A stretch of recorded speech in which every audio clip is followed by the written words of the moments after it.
The man received the prognosis of lung cancer. It was a death sentence. I'm his son, and we've never really gotten along. Medication and surgery were not an option, as the disease had already grown too strong. This is the story of a special little mushroom, and of the man who sacrificed everything to bring it to the market and to share it with the world.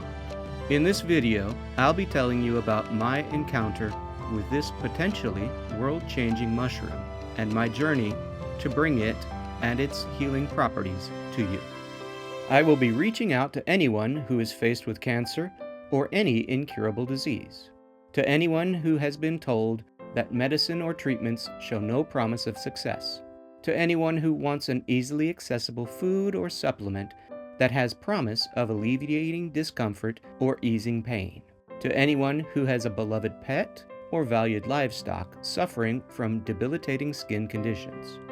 It is my hope that you will watch and that my efforts will help you in some way. I was born on August 14th, 1983, and grew up in a very small town called Asagiri in Kumamoto, Japan. There were 7 people in my family. There was my father, my mother, my older brother, and younger sister, as well as our grandparents. Oh, and there was our dog, Relay, so 8.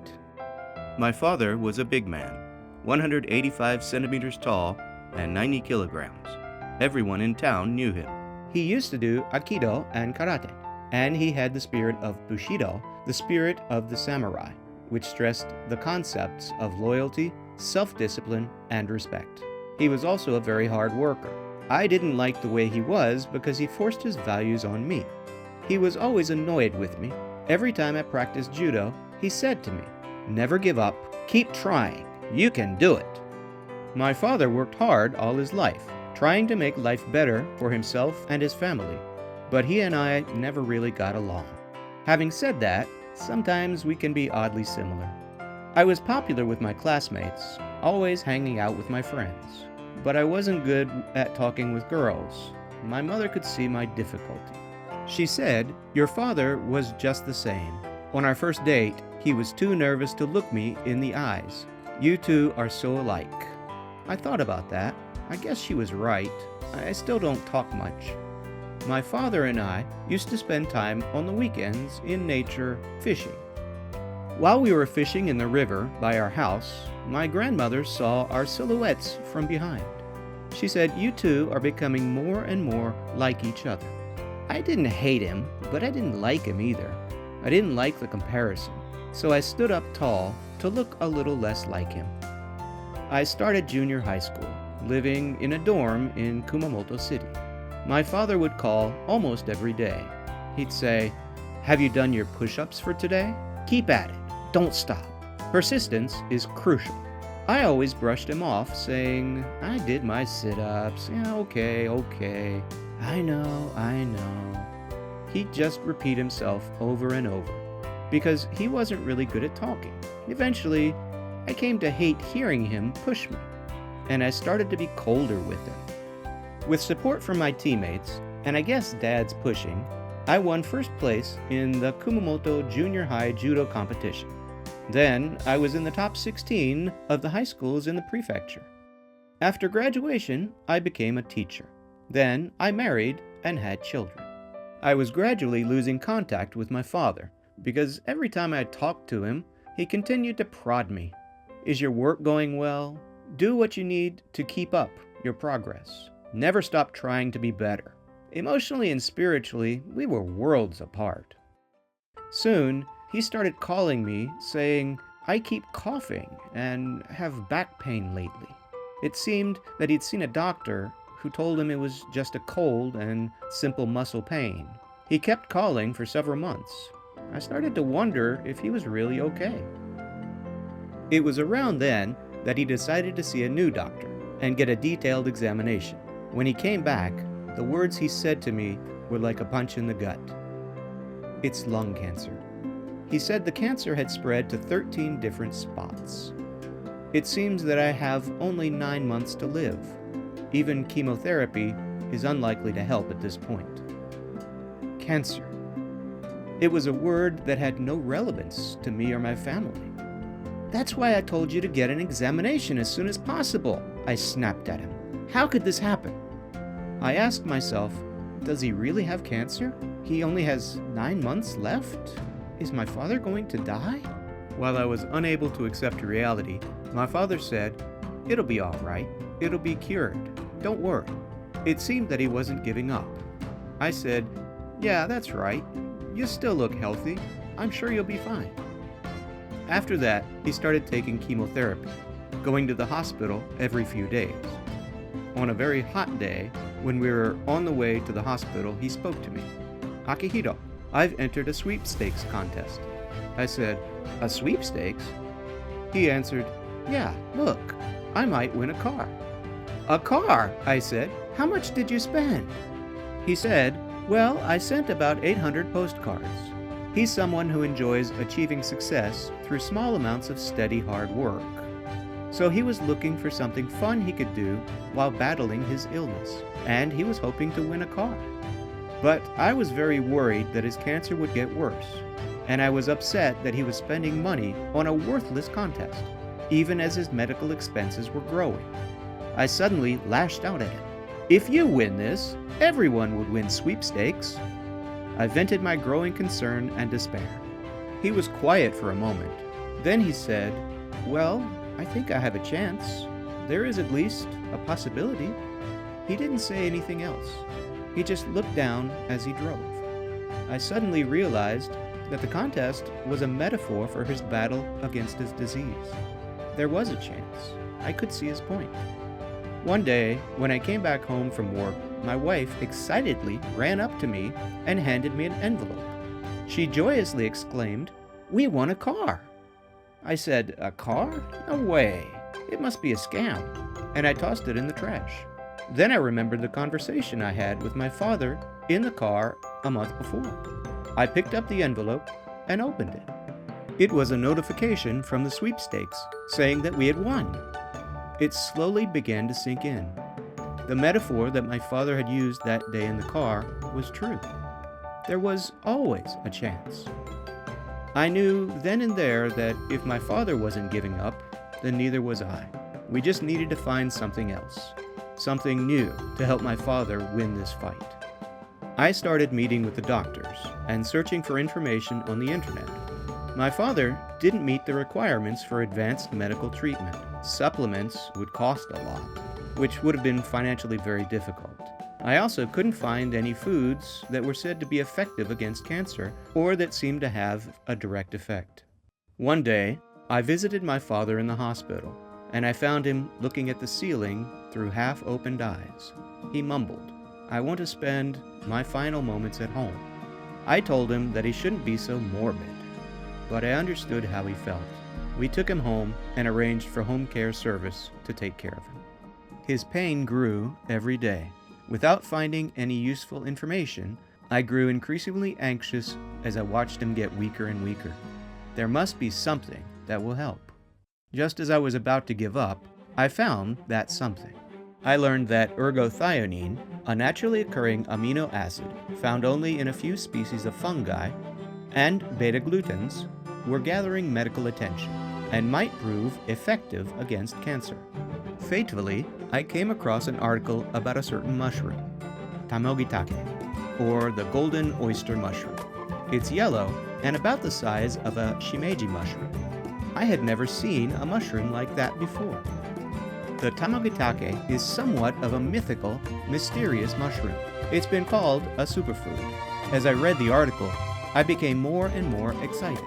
It was just what I was looking for. Tamogi are rich in both ergothioneine and beta-glucans. This is it. I finally found it. This is exactly what I'd been searching for. As I searched for more information, I found that a lot of other people were, just like me, searching for help for their sick loved ones. I thought, I'll grow a lot of these mushrooms and spread the knowledge and appreciation of them to everyone that I can. I wanted to help as many people as possible, especially those who were on the brink of giving up. I had to start right away.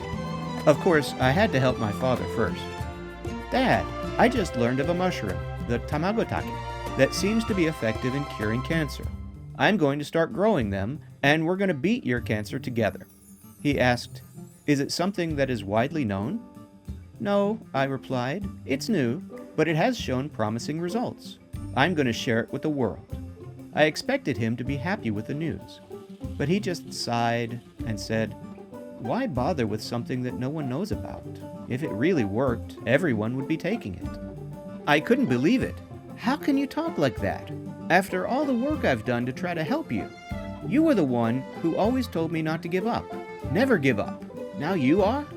Right then, I felt the rebellion inside me rise to the top of my heart, and I seethed with defiance.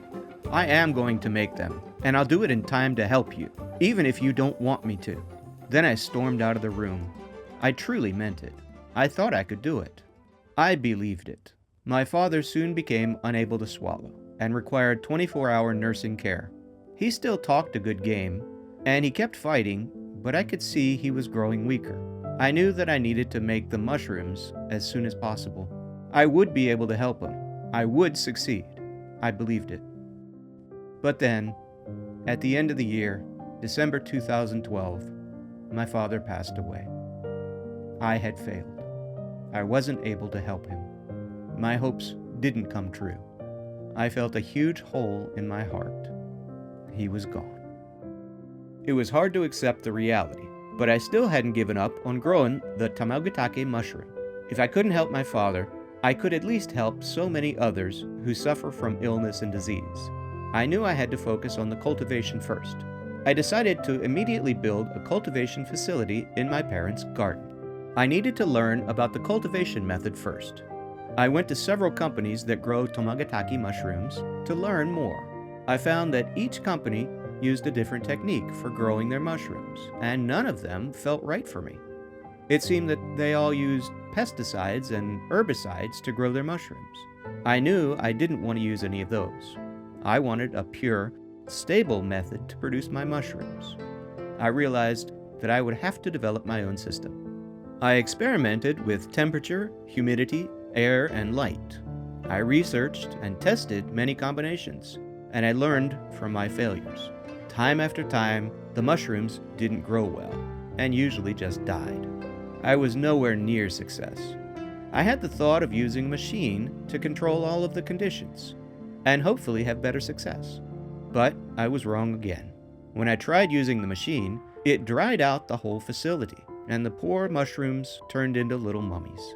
Was the machine a bad idea? Was it even possible to grow these mushrooms the way that I wanted to without any toxins? I didn't know. While I was searching diligently to find the answers I needed, I kept thinking of my father. I tried so hard to give him the medicine that would have helped him, but he couldn't wait any longer. After so many failures with my mushrooms, I heard his voice in my head.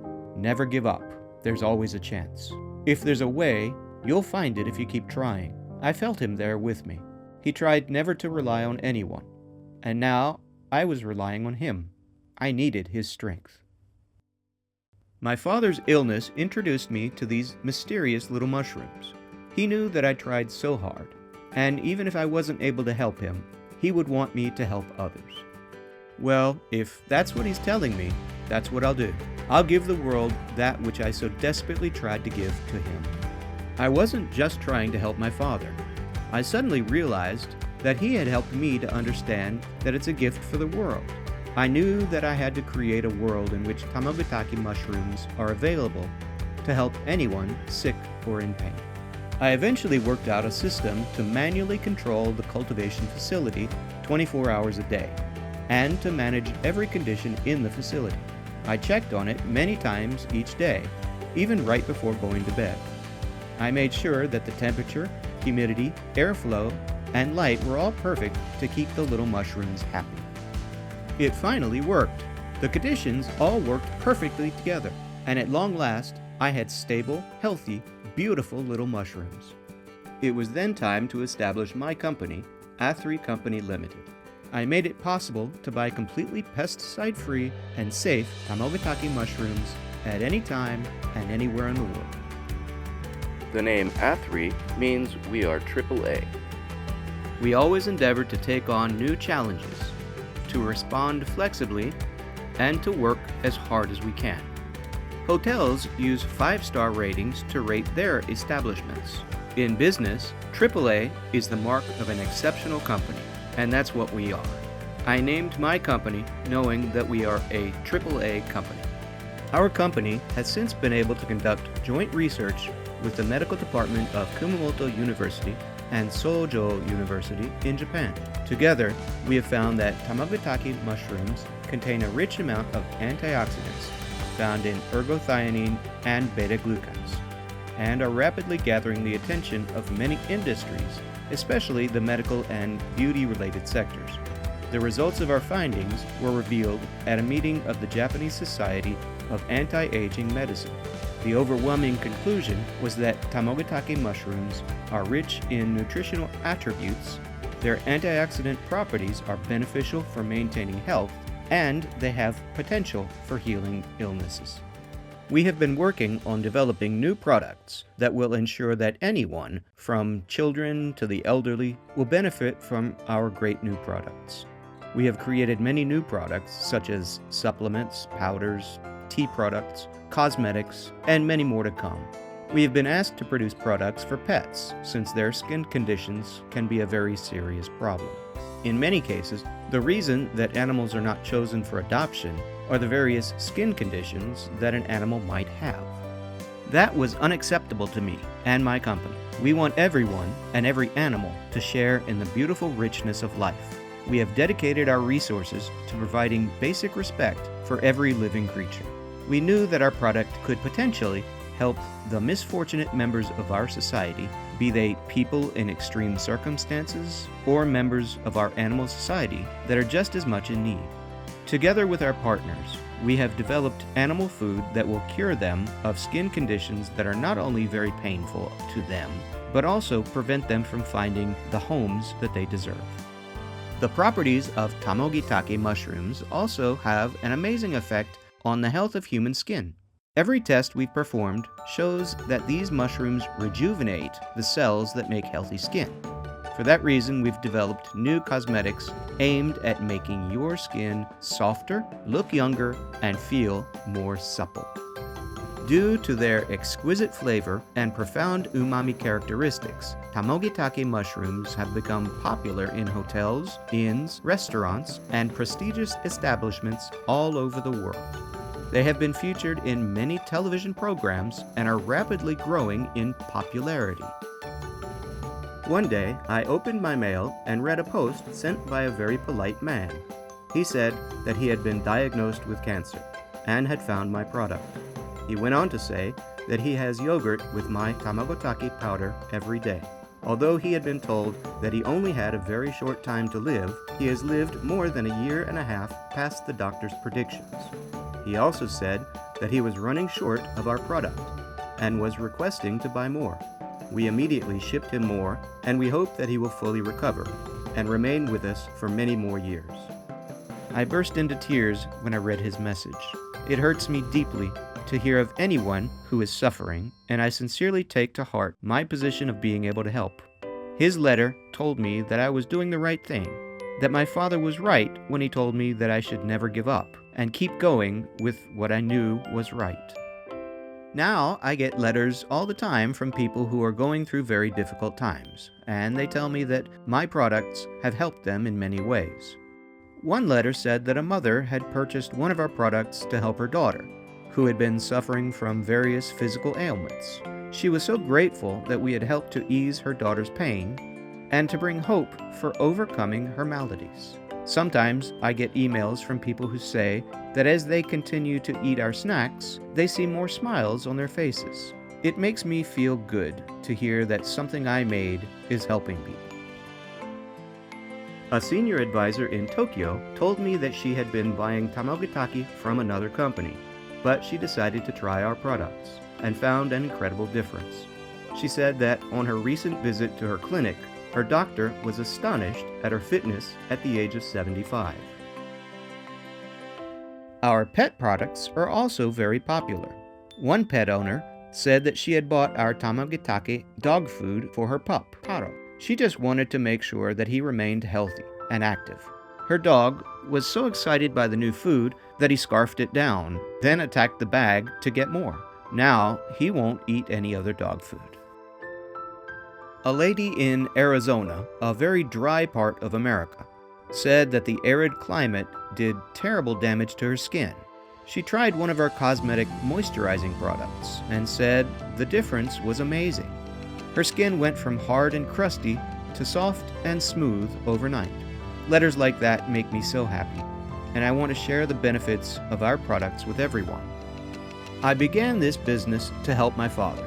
I wasn't able to do that. But by reaching out to many people who are suffering from cancer and other painful ailments, I can say that our products have helped many who have reached the end of their limits. To those for whom medical treatment has not worked, I can offer only hope. I can't promise that our products will cure your maladies or illnesses or change the world for you. I can promise that we are doing everything we can to help.